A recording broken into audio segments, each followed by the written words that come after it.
Bienvenidos a una nueva inmersión. Prepárense para un viaje en el tiempo, porque hoy nos adentramos en el mundo de la infancia neandertal. Exacto. Y les aseguro que no es lo que imaginan. No, no lo es. Han compartido con nosotros investigaciones fascinantes sobre este tema, ¿Sí? y vamos a desentrañarlas juntos. Me encanta. Desterremos ideas preconcebidas sobre cómo vivían los niños neandertales. Porque a menudo se nos presenta a los neandertales como una especie brutal tosca en una lucha constante por la supervivencia. Pero ¿qué hay de sus niños? ¿Eran solo versiones en miniatura de ese estereotipo o había algo más en sus vidas? Desmontemos esa imagen, Totalmente. porque la idea de una infancia neandertal brutal, corta y peligrosa, simplemente no se sostiene con las últimas investigaciones. No, no se sostiene. Para nada. Los restos óseos que hemos encontrado nos cuentan una historia diferente. Claro, los restos óseos son claves aquí. Ajá. Es cierto que los niños neandertales se enfrentaban a un entorno difícil. Pero su experiencia no era radicalmente distinta a la de los primeros humanos modernos que vivían en entornos similares. ¿De verdad? ¿Sí? Entonces no se puede decir que su infancia fuera especialmente dura. No, no Es especialmente. más bien la dureza del entorno en el que vivían. Esa es una distinción clave. Vale. Por ejemplo, si comparamos a los neandertales con las poblaciones inuit modernas, Ajá. ambos grupos muestran signos similares de estrés nutricional en sus restos óseos. Interesante. Esto indica que los niños neandertales no estaban en una situación de desventaja única. Ya. Era más bien una cuestión de las exigencias de la supervivencia en un clima riguroso. ¿Tiene sentido? Sí. Pensemos en lo difícil que puede ser la vida en climas extremos, incluso hoy en día. Totalmente. Los niños neandertales eran resilientes como los humanos a lo largo de la historia. Sin duda. Pero tengo que admitir que todavía me cuesta desprenderme de la idea de una alta tasa de mortalidad entre los niños neandertales. Ya veo. No es un indicador de una infancia difícil. Aquí es donde las cosas se ponen realmente interesantes. Esto me intriga. Cuéntame más. Bueno, para empezar, la forma en que se calculan esos perfiles puede estar sesgada por ciertos yacimientos arqueológicos. Entiendo. Tomemos como ejemplo Krapina y Vindija. Ajá. Estos yacimientos en Croacia tienen muchos restos de adolescentes, Sí. pero no son espacios habitacionales típicos. ¿Ya? ¿Podrían haber sido lugares específicos de enterramiento? Entonces no es que montones de adolescentes neandertales murieran de repente. Es más bien que estos sitios nos dan una imagen incompleta. Precisamente. Ya. Y hay otra capa a esto. Vale. Recordemos que la mayoría de los restos neandertales que encontramos probablemente provienen de algún tipo de entierro. Claro. Esto ya distorsiona la imagen de la mortalidad, Entiendo. porque no incluye a aquellos que no fueron enterrados. Solo estamos viendo una fracción de la población neandertal. Correcto. Y es una fracción que ya ha sido filtrada por las prácticas funerarias. Exactamente. Ya veo, pues. Y además de eso hay que tener en cuenta el sesgo de preservación. Ajá. Los huesos de los adultos son simplemente más robustos Claro. y tienen más probabilidades de sobrevivir con el tiempo que los de los niños. Así que el hecho de que encontremos los restos de neandertales jóvenes fuera de los enterramientos es realmente extraordinario. Es casi como si los huesos de bebés y niños estuvieran esparcidos intencionadamente por estas cuevas. Es una buena observación. La pregunta es ¿por qué? Esa es una gran pregunta. Sí. Y nos lleva a otro aspecto fascinante de la infancia neandertal, las prácticas funerarias. Aquí es donde la cosa se pone interesante, ¿verdad? Totalmente. Ajá, Contrariamente a lo que se podría pensar, sí. más de un tercio de los enterramientos neandertales conocidos corresponden a niños menores de 4 años. Caramba. Esto es inusual en comparación con otras poblaciones prehistóricas. Vaya, eso cambia las cosas. Ah, Así que no se limitaban a abandonar a sus hijos. se enterraban con cuidado. Exactamente. Y el cuidado que ponían en ello es evidente en muchos enterramientos. Dame ejemplos. Por ejemplo, el enterramiento de Mesmaiskai en el Cáucaso. Ajá. Un recién nacido fue cuidadosamente colocado de lado para su entierro. Ya veo. Luego está el enterramiento de Le Moustier en Francia, Sí. donde un bebé de menos de 4 meses fue enterrado en el refugio inferior del yacimiento. Entonces no se trata de enterramientos fortuitos. No, para nada. ¿Hay una intencionalidad, una especie de ternura en ellos? Creo que esa es una interpretación justa. Sí. Y no se trata solo de enterramientos individuales. Entiendo. También hay yacimientos como el de la Ferracie en Francia. Ah, Este yacimiento es casi como un cementerio infantil neandertal. en serio. 5 de los 7 enterramientos son de niños. Nice. Y algunos incluso tienen objetos intrigantes enterrados junto a ellos. ¿Cómo cuáles? Dame los detalles jugosos. Bueno, en la Ferracie tenemos 2 recién nacidos enterrados en depresiones ovaladas. Ajá. Uno de ellos fue encontrado con 3 raspadores de sílex. Luego tenemos un niño de 2 años, otro de 3 y otro de 10, todos enterrados cerca. Toda una familia. Sí. Realmente nos da una imagen de una comunidad que cuidaba de sus niños, incluso en la muerte. Totalmente. Y no olvidemos a Mud 7, el bebé de 10 meses de la cueva de Mud en Israel. Este enterramiento es particularmente llamativo porque incluye una mandíbula superior de ciervo rojo. Una mandíbula de ciervo. Sí. ¿Y qué sale? Colocada justo sobre la pelvis del bebé. Espera, una mandíbula de ciervo. ¿Qué interpretación le das a eso? Claramente no fue algo aleatorio. Ya. Los investigadores que excavaron este yacimiento señalaron que la mayoría de los demás huesos de animales estaban fragmentados. Sí. Esto sugiere que la mandíbula de ciervo fue colocada y protegida intencionadamente. Es increíble. Es como si le estuvieran dando a este niño un regalo para el más allá. Es una interpretación interesante. Realmente desafía toda esa imagen de la supervivencia del más apto, ¿no crees? Sin duda.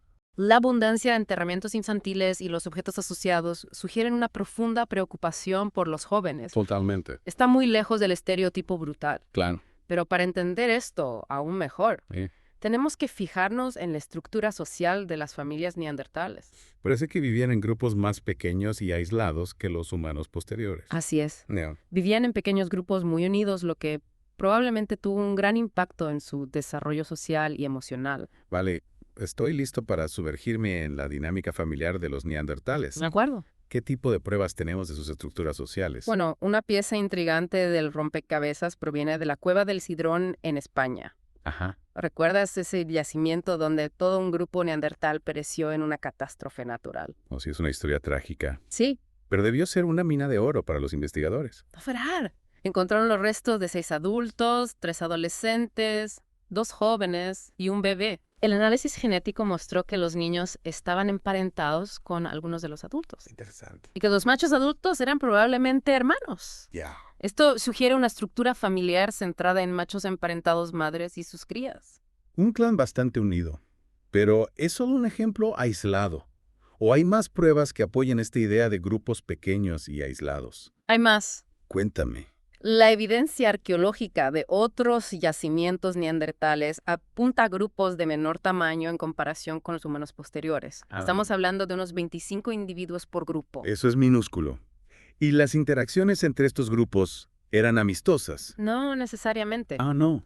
Los estudios de materias primas, ¿Sí? donde los investigadores analizan los tipos de piedra utilizados para las herramientas, Entiendo. muestran que los neandertales se basaban principalmente en materiales locales. Esa que no comerciaban mucho. Exacto. Claro. Esto sugiere una interacción limitada entre grupos. Más bien, se mantenían al margen. Lo fascinante aquí es que este enfoque introvertido podría haber moldeado sus emociones sociales y su desarrollo. Creo que es una observación muy perspicaz. No. Es posible que valoraran los vínculos estrechos dentro de sus pequeños grupos por encima de las conexiones con los de fuera. Es como esos experimentos con crías de mono. Si alguna vez has visto a una cría de mono privada de contacto, sabes lo cruciales que son esos primeros vínculos. Exactamente. ¿Verdad? Un entorno seguro y afectuoso es fundamental para el desarrollo social y cognitivo, incluso en los neandertales. Claro. Y hay muchas pruebas de que los adultos neandertales cuidaban a los enfermos y heridos. Dame un ejemplo. ¿Recuerdas a Shanidar Weni, el individuo con graves lesiones y posible ceguera? Sí, claro. Su grupo lo apoyó durante años. Eso sí que es compasión. Eso demuestra una compasión increíble. Sí, es un ejemplo poderoso. ¿Sí? Demuestra que no se trataba solo de la supervivencia del más apto. Tenían empatía y un sentido de la responsabilidad mutua. ¿Pero qué hay de los niños? ¿Eran solo mini adultos o tenían tiempo para jugar? El juego es esencial para el aprendizaje y la creación de vínculos en todos los primates. Y hay indicios de que los niños neandertales no estaban excluidos de esto.